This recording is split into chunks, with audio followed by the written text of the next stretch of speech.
Hi everyone, welcome back to my channel. Last time we were together, we talked about In the Night Garden, and this time we're going to be talking about Maggie and the Ferocious Beast. I also just want to say that I am kind of sick, so if I sound weird, I'm sorry, but the video must continue. Just like last time, this video will be broken down into 4 different parts: characters, story, production, and the end of Maggie and the Ferocious Beast. Maggie and the Ferocious Beast is a Canadian animated television series aimed for children. It is based on the book The Ferocious Beast with the Polka Dot Hide. The show first aired on Teletoon on August 26th, 2000. Later, it was aired on Treehouse TV, Nickelodeon, and Nick Jr. I also found out while researching this that Teletoon no longer exists. It is now Cartoon Network. Tell me why I didn't know that. I don't know when it changed, but for the longest time I thought Teletoon still existed and was its own channel. I miss Teletoon. When did it rebrand, and why did it rebrand? Maggie and the Ferocious Beast carried out 3 seasons and 39 episodes. However, each episode is 2 stories compiled into 1 episode for a total of 117 segments, as well as 5 shorts. Growing up, I was a Treehouse kid. If that wasn't obvious, I was a Treehouse and Playhouse Disney kid, so a lot of the shows I want to talk about are shows that aired on there because that's the only thing I watched as a kid. So don't be surprised if that's where most of these shows aired, because I did not watch anything else. I was a big hater of YTV. I just wanted to bring that up. The show has 3 main characters: Maggie, Beast, and Hamilton. Maggie is 5 and human. She is very adventurous, and it is said that her friends look up to her quite a lot. She is the leader of their group and very compassionate. Why is it that all of these main character kids are always 5? The Beast is not actually ferocious, but gentle and kind. He is said to be an elephant-type creature. I'm not sure how, because in my opinion, he looks like those Renaissance paintings where they try to draw, well, not draw, but paint the animal with the human face. Comparison. His big red spots are removable, and he has his own catchphrase, which is probably my favorite catchphrase ever said by any character, which is, "Great googly moogly." Great googly moogly. He's allergic to pollen and is always hungry and loves baths. Hamilton Hawks is a pig. He is bossy and fussy, but does have some kindness in him. Kind of. He lives inside a cardboard box, loves to cook, and is a clean freak. Some other characters that are shown throughout the show include Rudy, Nedley, the Moo sisters, Millicent, Mavis, and Marge, Mr. Moon, the Kindly Giant, the Dream Sheep, the Jelly Bean Team, the triplets Max, Oscar, and Zach, Big Duck, Reggie Von Beast, BB Cat, who is based off of BB King, Mr. Shivers, and Archie. Let's start our analysis off with the theme song. Maggie and the Ferocious Beast in Nowhere Land. To Nowhere Land. Come along if you can. Hey ho, come on, let's go to Nowhere Land with Maggie and the Ferocious Beast. Great googly moogly. I don't know why I sung that. I don't know. That was kind of embarrassing. The theme tells us literally everything we need to know. They are in Nowhere Land. Great googly moogly. Great googly moogly. The first episode is called The Lemonade Stand. The episode opens with Beast and Hamilton sitting on a bench. Maggie approaches with a band-aid on her knee. They talk about her knee for literally a second, and Hamilton shows no remorse. He does not care. But she also does not care because she requests to make a lemonade stand. Although they had only focused on Maggie's knee for a few seconds, Beast is still worried about it. At least that's what it makes it out to seem at the beginning of the episode. He really does not care either. The other 2 really don't focus on the fact that the Beast is still concerned, and instead get ready to set up their lemonade stand. The Beast, however, has other plans. He takes a fall on the sidewalk and screams out how he hurt his knee. The other two call it bluff because there's nothing on his knee and he obviously is not in pain. The two continue creating their lemonade stand, and upon first watch, this is like before I watched the episode, okay? I put in my prediction of the episode. My predicament, my hypothesis, if you will, was that the Beast really did not care about appearing to his friends that he was hurt. He really just wanted the Band-Aid that Maggie had because it had stars on it. That's what my whole theory was about it. Anyway, once again, he fakes a fall. But this still doesn't make Maggie or Hamilton really care about him. They just want to make lemonade. Just let them make lemonade. He even tries limping, but these two really couldn't care less. They don't care. And the Beast is so visibly angry about this. They begin their taste tests, and I'm sorry, but I wouldn't drink that lemonade. Because they make the lemonade with well water, and I'm sorry, but I can't. I cannot do well water. Call me picky, call me whatever you want, okay? But I cannot do well water. It smells really gross, and that's what ruins it for me, because the taste is fine. I can get past the taste, but the smell ruins the experience. If I'm drinking it like this, right?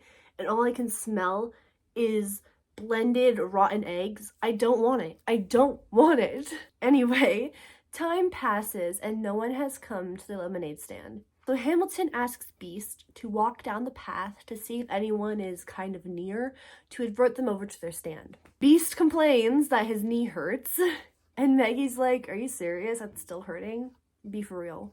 And Maggie goes and checks again, and as fate has it, Hamilton trips on his way over to look at the Beast's knee. Hamilton gets a cut on his hoof and gets a star Band-Aid from Maggie. And this makes the Beast pissed. He is so bad. Beast literally pouts about this. Instead of just asking, hey, can I have a Band-Aid? Why not just ask that? Why not just ask that? Maggie eventually catches on to what he is trying to do and gives him a bandage too. So let's just say my hypothesis was correct. I bet you all saw that coming though. So the day is basically almost over and still no one has came to the lemonade stand. So Maggie again tells Beast to walk down the path to see if anyone's near. And can we just talk about him walking down the path? Bro took a step. He took a step. He did not walk down any path. The episode ends with them drinking all their lemonade, but that was obviously going to happen because they've been drinking lemonade the whole episode. I'm sorry, but this episode was just so stupid. It was just so stupid. The whole time I'm watching it, I'm like, are you serious right now? Just ask for a freaking Band-Aid. Before we cover the last episode, let's talk about how the show came to an end. I was also trying to see if there was any theory on the show because I really did enjoy looking at theories from the Night Garden because I find it interesting how people take these little children shows and somehow find something about them that is kind of dark enough to base the whole theory on. But there wasn't much about Maggie and the Ferocious Beast other than someone complaining on Reddit that they found the show to be scary. About the show coming to an end, I could not find anything. I searched so many websites and I literally just put in why did it get canceled, why did it end? And instead of telling me, it just kept bringing up the fact that there was going to be a reboot. So I don't know why it ended. We'll never know. I did find something though about how the episodes were too short, only having 13 episodes a season. So I guess I don't know. But about that reboot, it was announced in 2021 and it was going to be called The Ferocious Beast Show. The company had announced it was set to air during 2022 or 2023 or somewhere in between there. But that was the last update about it. No one knows if it got canceled, if it's on a hiatus. We don't know. Honestly, I don't think I'd want it anyway because let's just look at all of these new animation styles for these TV shows. It's ugly. Moving on, the last episode of Maggie and the Ferocious Beast is called Nedley's Glasses. The episode starts off with Maggie, Beast, and Hamilton at a pond. Rudy brings Nedley over, who is wearing a pair of glasses. Nedley talks and rhymes, and honestly, it took me so long to realize he was doing that. But anyway, Nedley doesn't need glasses. You need to know this. You need to know this. The prescription is too large for him. He confuses people, he trips, he falls. He's just a mess. But he claims that these glasses make him look mature. Personally, I think these glasses make him look like Richie Tozier. Maggie suggests that the group go fishing. I get that she's 5, but seriously, fishing? But they continue anyway.